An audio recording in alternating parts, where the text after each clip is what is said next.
and at the same time his bony body rose up out of the bed, and his bowl of soup went right into the face of Grandma Josephine in one fantastic leap.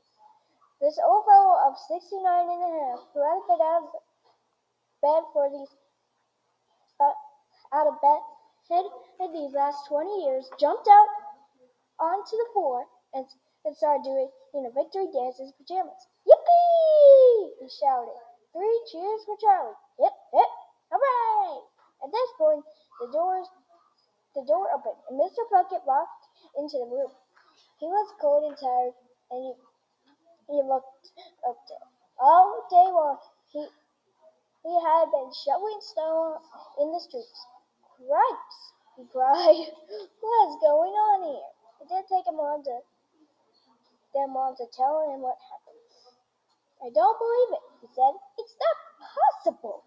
Show him the ticket, Charlie, shouted Grandpa Joe, who was still dancing around the floor like a diversion in his striped pajamas. Show your father the fifth and last golden ticket in the world. Let me see, Charlie, Mr. Bucket said, collapsing onto a chair and holding out his hand. Charlie came forward with the previous document. It was a very beautiful thing. The golden ticket, having been made so it seemed from a sheet of pure gold, would hammer it out almost to the face of paper.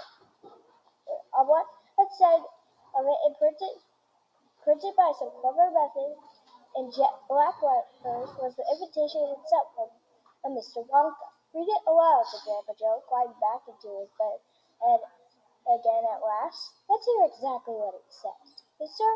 Bucket held the lovely golden ticket up close to his eyes. His hands were trembling slightly as he seemed to be overcome by the whole business. He took several deep breaths and then cleared his throat and said, All right, here we go. Greetings to you, welcome to find ender of this golden ticket, and from Willy Wonka. I shake you warmly by the hand. Tremendous things are in store for you. Many wonderful surprises await you. For now, I do invite you to come to my factory and be my guest for one whole day. And you and all others who are lucky enough to find my golden tickets. I, Willy Wonka, will conduct you around the factory myself, showing you everything that there is to see. And afterwards, when it's time for you to leave, you will be escorted home by a procession of large trucks. These trucks, I can promise you, will be loaded with stuff to which edibles to last you in the entire house for many years. If at any time and thereafter you should run out of supplies, you have only to come back to the factory and show this golden ticket, and I will be happy to refill your cupboard with whatever you want.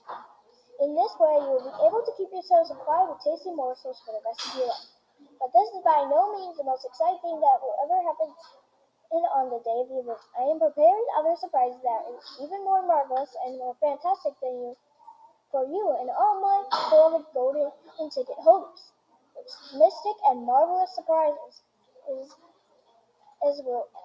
entrance, delight, intrigue, astonish, and perplex you beyond measure in your wildest